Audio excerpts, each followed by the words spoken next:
Assalamualaikum warahmatullahi wabarakatuh. Perkenalkan, nama saya Maftuha, NPM 719212863. Saya dari kampus Universitas Wiraraja. Saya di sini ditugaskan untuk meresum mata kuliah Manajemen Sumber Daya Manusia Lanjutan tentang motivasi dan partisipasi kerja. Pengertian motivasi menurut Rifai 2005 adalah serangkaian sikap dan nilai-nilai yang mempengaruhi individu untuk mencapai hal yang spesifik sesuai dengan tujuan individu. Motivasi merupakan bagian dari kegiatan dalam proses pembinaan, pengembangan, dan pengarahan manusia sebagai tenaga kerja.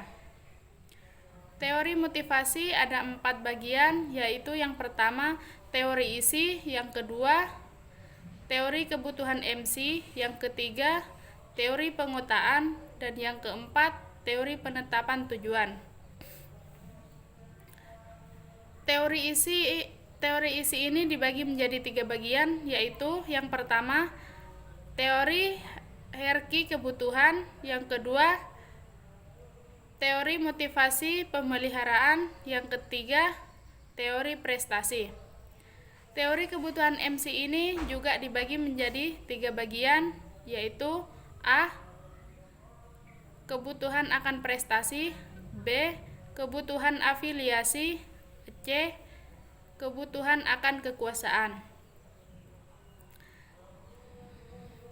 Teori pengotaan ini juga ada 3, yaitu yang pertama pengotaan positif, yang kedua pengotaan negatif, dan yang terakhir hukum. Tujuan motivasi. Tujuan motivasi menurut Ngalim Purwanto, tujuan motivasi secara umum adalah untuk menggerakkan atau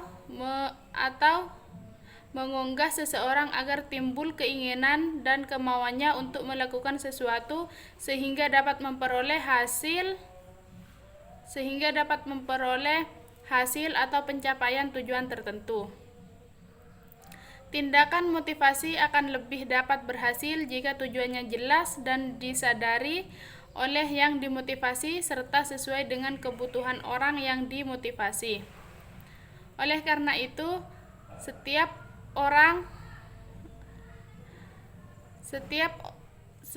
orang yang akan memberikan motivasi harus mengenal dan memahami benar-benar latar belakang kehidupan, kebutuhan,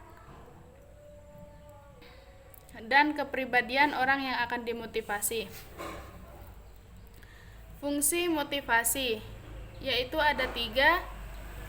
Yang pertama, mendorong manusia untuk berbuat. Yang kedua, menentukan arah pembuatan. Yang ketiga, menyeleksi perbuatan.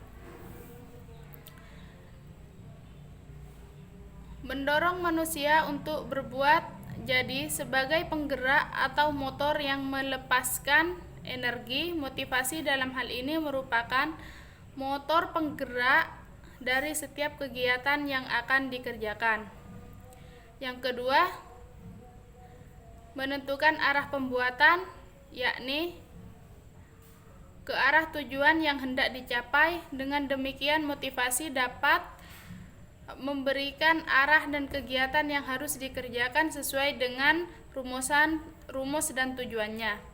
Yang ketiga, menyeleksi perbuatan, yakni menentukan perbuatan-perbuatan apa yang harus dikerjakan yang serasi mencapai tujuan dengan menyisihkan perbuatan-perbuatan yang tidak bermanfaat bagi tujuan tersebut. Seseorang siswa akan menghadapi ujian dengan harapan lulus. Tentu akan melakukan kegiatan belajar dan tidak akan menghabiskan. Manfaat penerapan partisipasi dan dalam peningkatan kinerja karyawan.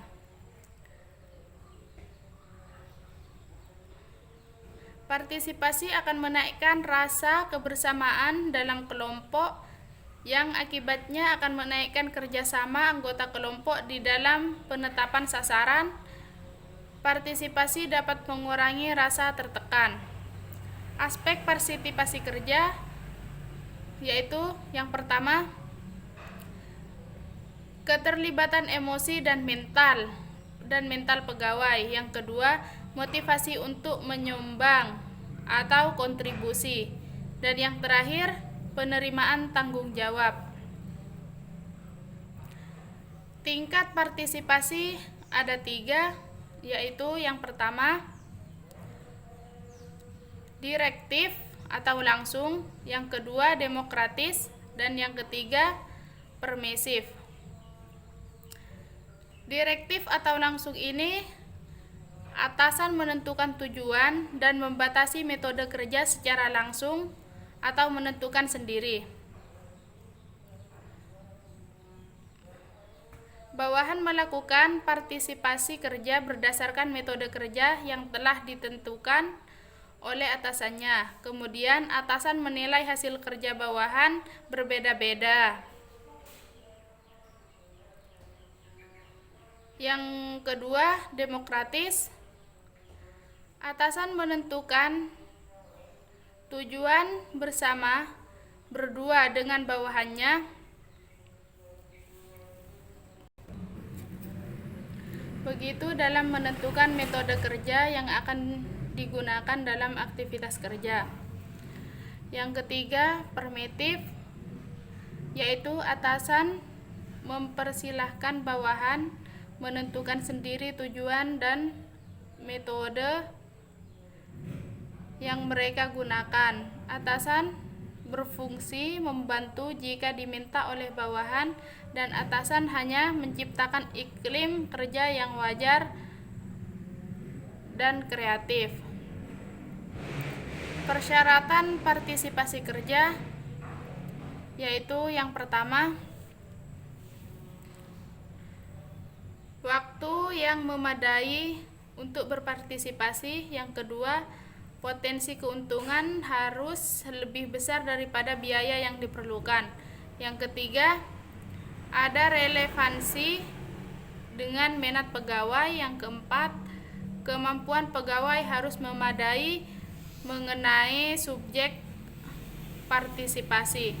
Yang kelima, kemampuan timbal balik. Dan yang terakhir atau yang keenam, tidak merasa terancam oleh tertentu. Baik, ini saja yang bisa saya sampaikan. Kurang dan lebihnya saya mohon maaf. Wassalamualaikum warahmatullahi wabarakatuh.